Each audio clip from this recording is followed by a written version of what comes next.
Lecture du livre de Ellen G. White, intitulé L'histoire de la rédemption. Chapitre 9. La tour de Babel. Ce chapitre est basé sur Genèse 11, 1, 9. Certains des descendants de Noé commencèrent à se détourner de Dieu. Plusieurs suivirent l'exemple du patriarche et obéirent au commandement de l'Éternel. D'autres, qui se montrèrent incrédules et rebelles, étaient par ailleurs en désaccord sur la signification du déluge. Les uns niaient l'existence de Dieu et attribuaient le déluge à des causes naturelles. Les autres croyaient que Dieu avait détruit les antédiluviens par le déluge, et ils se révoltaient contre lui à cause de cette extermination, et parce que la terre avait été maudite pour la 3e fois par ce cataclysme. Les ennemis de Dieu se sentaient journellement condamnés par la bonne conduite et la vie sainte de ceux qui l'aimaient, lui obéissaient et le glorifiaient. Après s'être concertés, les incrédules décidèrent de se séparer des fidèles, dont la vie de droiture était incompatible avec leur conduite relâchée. Ils s'en éloignèrent donc à une distance respectable et choisirent une vaste plaine où ils s'installèrent. Après avoir construit une ville, ils eurent l'idée d'édifier une grande tour dont le sommet atteindrait le ciel, afin de pouvoir habiter dans la ville et dans la tour, et de ne plus être dispersés. Désireux de se prémunir contre un autre cataclysme, ils voulaient édifier une tour dont la hauteur dépasserait de beaucoup le niveau que les eaux avaient atteint lors du déluge, si bien que le monde les honorerait comme s'ils étaient des dieux, et qu'ils auraient la haute main sur le peuple.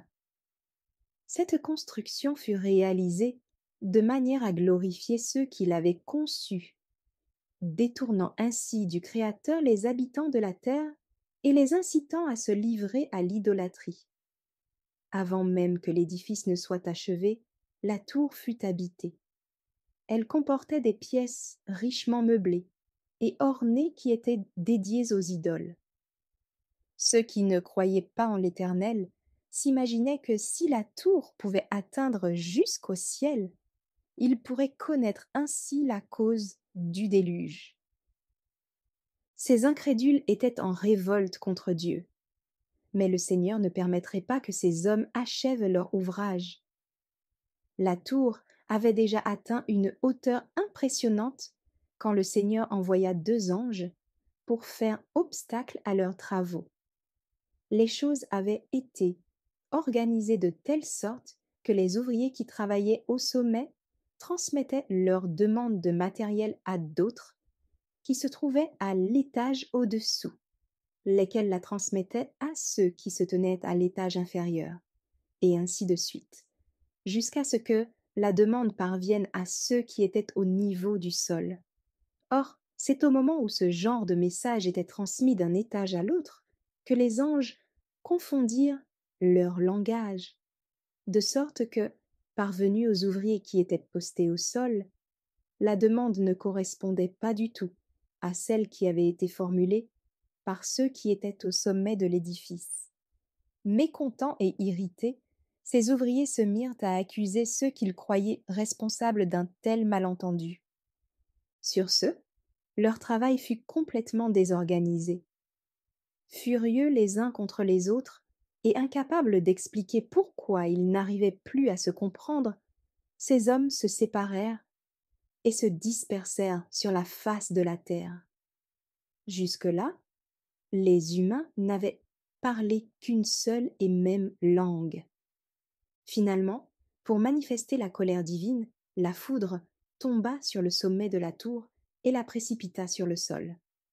Ainsi, l'Éternel montra sa souveraineté à l'homme rebelle. Merci d'avoir écouté cette lecture. Si vous avez des questions ou des remarques sur le thème abordé, n'hésitez pas à les partager dans les commentaires et notre équipe ne manquera pas de les considérer. À bientôt! sur lereste.org.